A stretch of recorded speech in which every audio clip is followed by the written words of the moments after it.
L'équipage du vaisseau corvette Fraternity quittait ses quartiers. Et comme tous les matins, car l'horloge de bord indiquait 9h00, bien que cela n'avait pas de sens dans l'espace, il se présentait dans la salle des opérations pour la réunion quotidienne. La salle carrée, assez lumineuse, possédant de larges écrans sur le mur opposé à la porte, abritait une imposante console en son centre.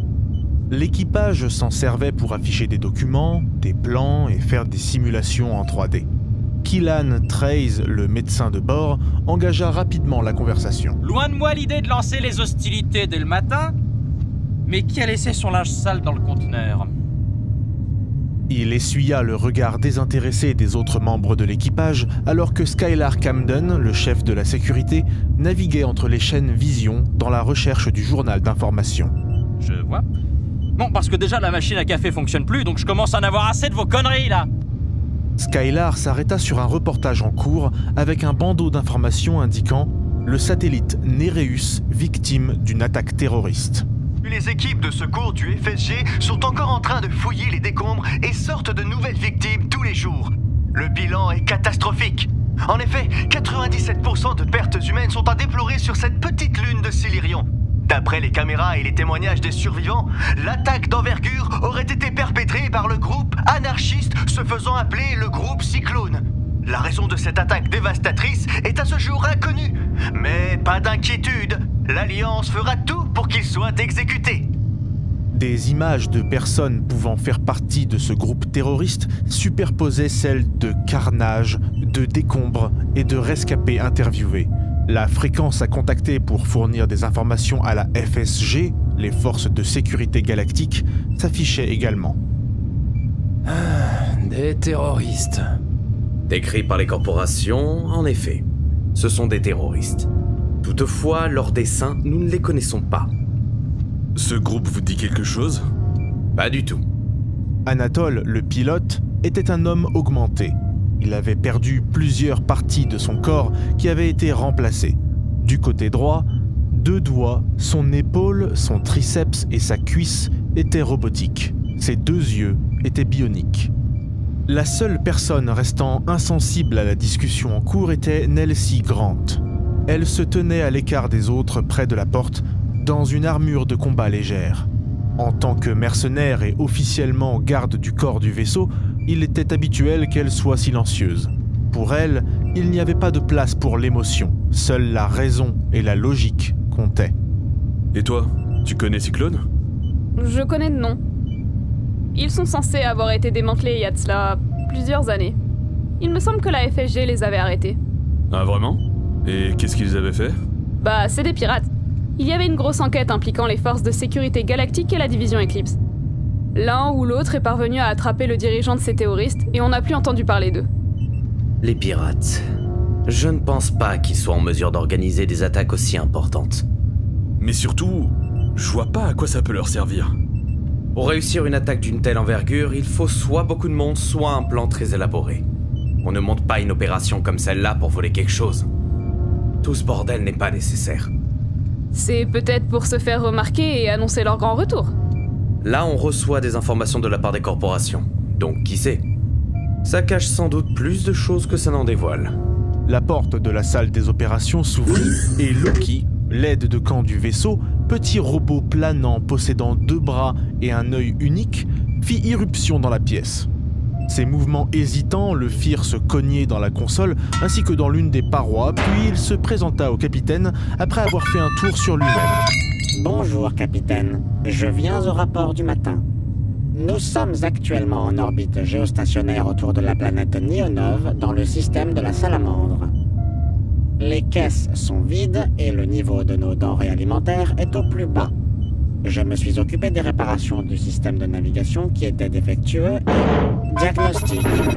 D'après mon analyse, il semblerait que le panneau de blindage latéral gauche se soit décroché. Ok. Bah ça commence bien. Je veux 2 personnes en EVA avec Loki pour vérifier tout ça. Et je veux un autre rapport sur les dégâts physiques dans 5 minutes. Ok, je m'occupe de ça. Je vais jeter un œil. Encore une bonne journée qui commence. J'espère qu'on a du scotch.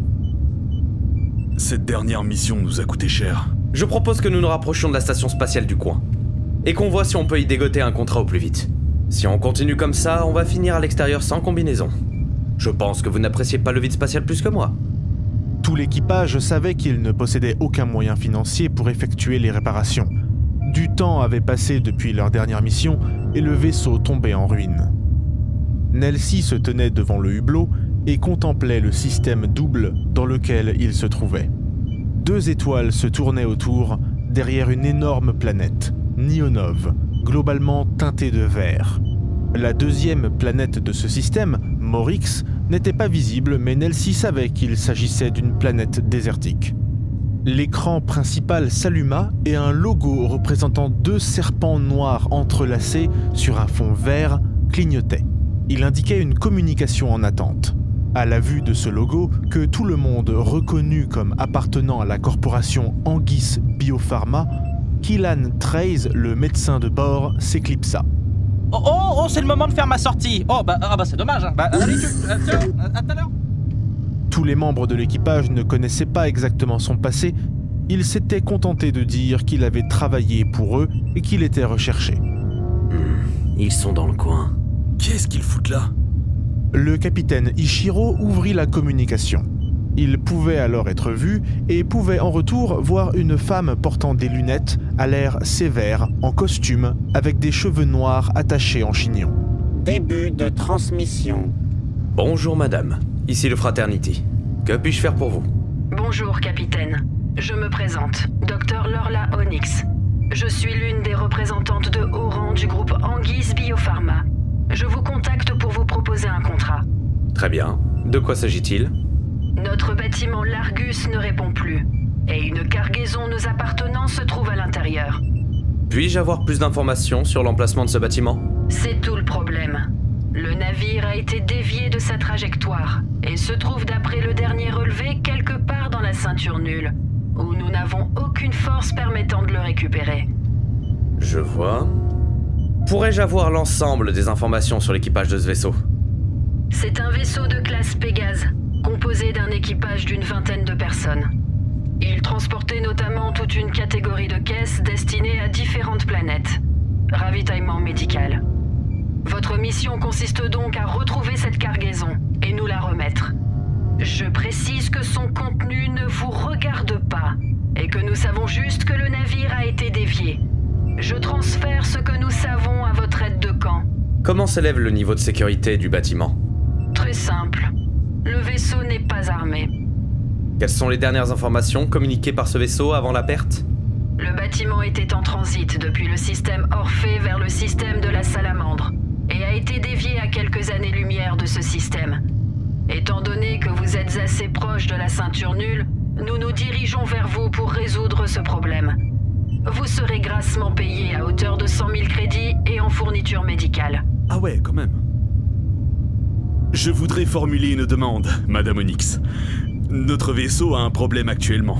L'une des parties est en lambeaux. Pourrait-on avoir une avance afin de procéder aux réparations et assurer au mieux notre mission? Nous ne vous connaissons pas assez pour vous octroyer une telle avance. Nous préférons garder notre argent plutôt que le donner à des mercenaires qui pourraient s'éclipser avec. Nous nous retrouverons ici à l'issue de votre mission. Nous ne tenons pas à nous rapprocher de ce système défaillant. Évidemment, s'il y a des survivants, car nous ne savons rien sur ce qui a pu se passer, vous les escorterez jusqu'à nous. Le vaisseau est dispensable. Je ne vous cache pas qu'avec votre description, je pense que je ne retrouverai personne. Si le vaisseau a été attaqué, je ne peux que vous promettre une boîte noire. Vous n'êtes pas payé pour enquêter, mais pour ramener un colis. Concernant les marchandises, sans nous donner le contenu exact, est-ce volatile? Si elles ont été endommagées, à quel point peuvent-elles être récupérées? Espérons qu'elles ne le sont pas. Comme je vous l'ai dit, il s'agit de fournitures médicales et d'équipements. Rien de dangereux, donc? Évidemment que non. Si vous n'avez plus de questions, il ne me reste qu'à vous souhaiter bonne chance, capitaine. Nous attendons de vos nouvelles. Pensez à votre réputation. Fin de transmission. Bon, moi ça ne me dit rien, mais on va quand même y aller. Parce que je vous avoue qu'on n'a pas vraiment d'autre choix. Ça m'a l'air mal foutu, donc on va essayer au maximum d'éviter le combat. On va tenter un coup de poker. Tâchons de ne pas regarder le contenu de la marchandise cette fois. On n'a pas regardé, ça s'est ouvert. Pour la marchandise, on verra.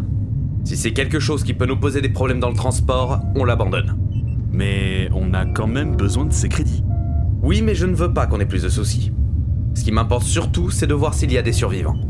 Même si on n'est pas payé pour ça, on pourra négocier plus d'argent. Et ils pourront nous donner des infos sur le colis. J'aimerais pas qu'on abîme encore plus le vaisseau. Bon, écoutez. On a plus de blindage à gauche.